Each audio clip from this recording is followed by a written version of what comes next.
आपकी तनख्वाह आती है, आप पैसे बनाते हैं, आप पैसे कमाते हैं, पैसे बचाते हैं। बहुत बार ये लगता है जितनी तनख्वाह उतने खर्चे, यही हैं घर घर के चर्चे। हम क्या खाएं और कितना बचाएं, कितना इन्वेस्टमेंट कर लें, कितना खर्च कर लें, कितना घर के लिए बचा लें, कितना भविष्य के लिए फाइनेंशियल प्लानिंग कर लें। यही होता है ना। नमस्ते, मैं राशिद। आज मैं आपको समझाने वाला हूँ अपने पैसे की बचत कैसे करें, अपने लिए आप मनी मैनेजमेंट कैसे करें, मनी मैनेजमेंट के लिए आपका फॉर्मूला क्या होना चाहिए। ये सब कुछ एक एक करके आपको बताने और समझाने वाला हूं मैं। इस मनी मैनेजमेंट में एक फॉर्मूला मैं आपको आज सुझाने वाला हूं। उस फॉर्मूले के बारे में आपको शरद कोहली यानी मनी मैनेजमेंट एक्सपर्ट ठीक तरीके से बताएंगे।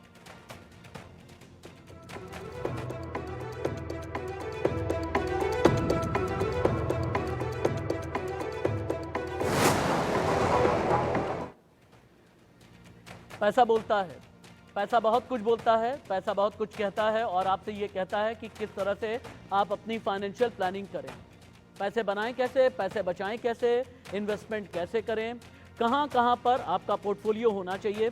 अगर 15,000 सैलरी है तो आप क्या करें, अगर 50,000 सैलरी है तो क्या करें।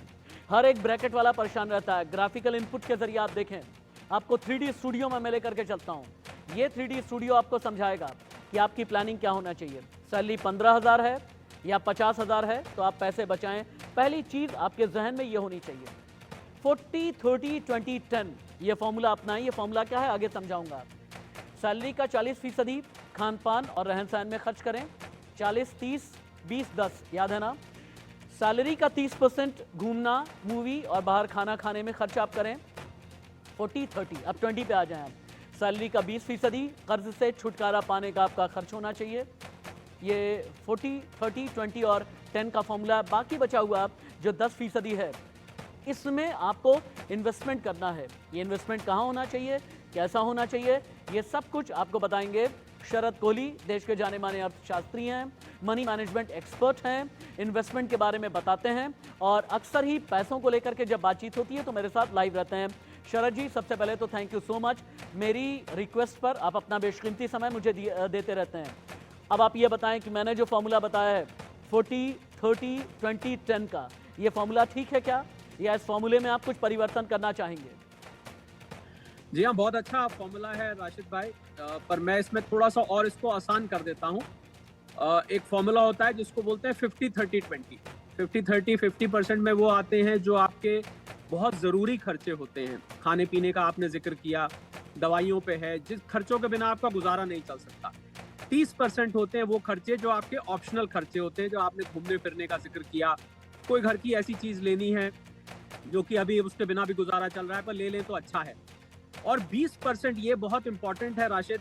मैं जब लोगों से बात करता हूँ कि जब भी आपकी सैलरी आए, चाहे आपकी सैलरी 15,000 है, 20,000 है, 50,000 है, 40,000 है, जितनी भी सैलरी है, जैसे ही वो सैलरी आपकी आए या आपकी इनकम आए, उसमें से आते ही 20% आप निकाल कर एक अलग बैंक अकाउंट में रखें। और आप ये मान के चलें, मैं बड़ी बात कहने जा रहा हूँ, आप ये मान के चलें कि आपकी सैलरी जितनी आई है उसकी मात्र 80% है। मतलब अगर आप 50,000 कमाते हैं तो आप मान लीजिए आपकी सैलरी कुल 40,000 है। उस 20,000 रुपए को आप अपने सैलरी के या इनकम के अकाउंट में मत रखिए, उसके लिए एक अलग बैंक अकाउंट खुलवाइए और उसको वहां पर जमा होने दीजिए।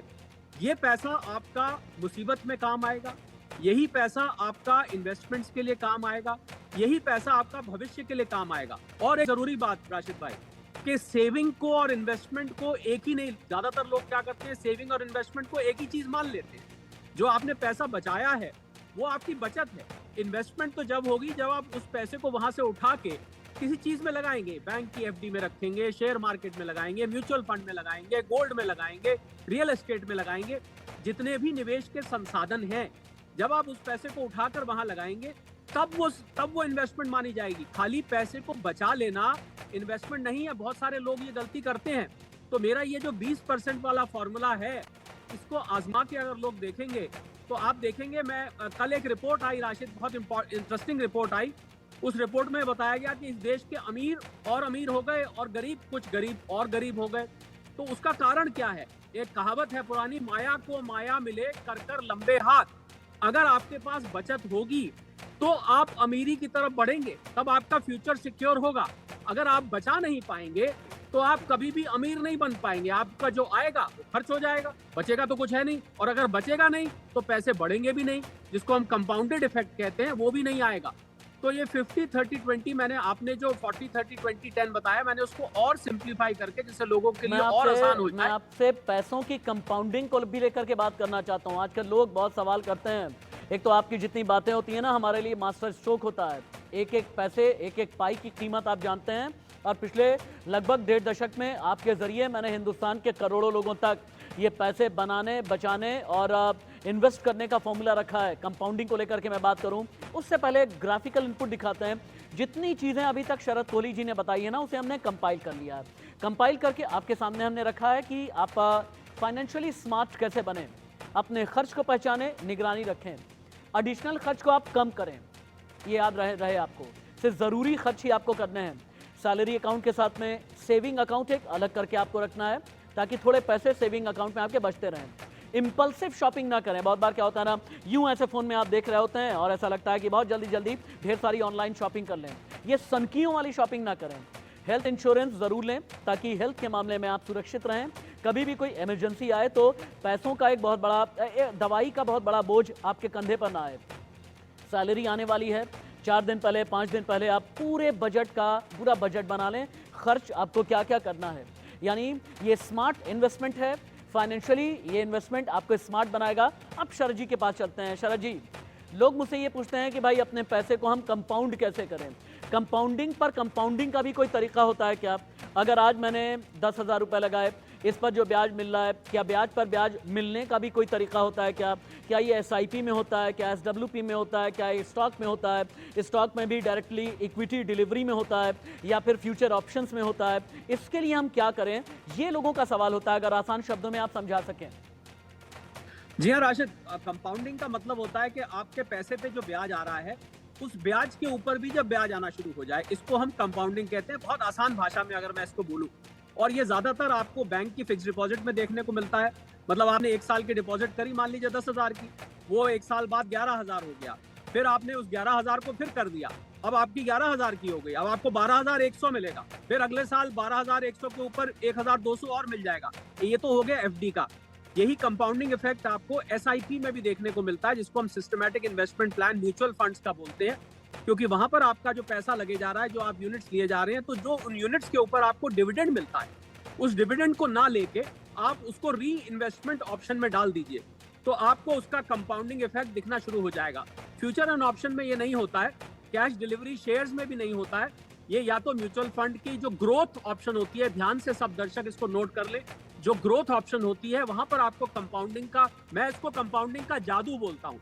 जादू इसलिए बोलता हूँ क्योंकि आपने पैसा थोड़ा रखा था, पर वो ब्याज लग के, उस ब्याज के ऊपर ब्याज लग के, फिर उस ब्याज के ब्याज के ऊपर ब्याज लग के वो पैसा बहुत बड़ी अमाउंट बन जाता है। जब कभी समय होगा तो मैं आपको बताऊंगा एक कैलकुलेशन के माध्यम से कि थोड़ा सा पैसा लगाया हुआ 15-20 साल में कितना बड़ा अमाउंट बन के निकल के आ सकता है, आप इसकी कल्पना भी नहीं कर सकते। तो लेसन क्या है कंपाउंडिंग का, कि जो भी आपको रिटर्न आ रहा है फिक्स डिपॉजिट पर किसी चीज पे, उसको आप निकालिए मत, उसको आप री इन्वेस्ट होने दीजिए।